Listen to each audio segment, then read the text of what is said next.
Welcome to another video from Dr. Lock. Just a quick video this morning. We're working on a 3572 Lockwood primary mortise lock.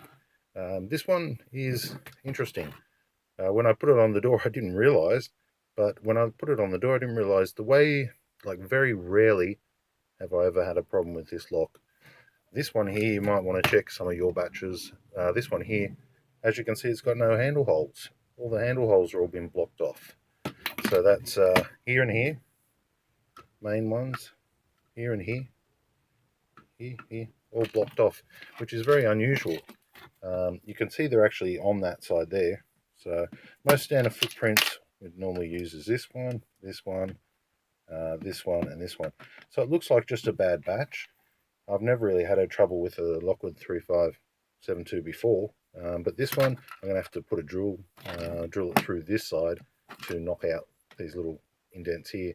So it looks like just a bit of a problem with the casing mold from the Lockwood factory. Still a good lock, and once I pop these out, it'll be perfect.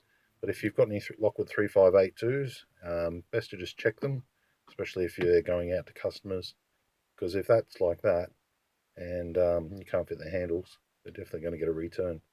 So easy enough to drill out, easy enough to fix, but worth checking just to see if you've got any in your batch. This is a new one. I think the model, well, we've got a number there. I'll just zoom out.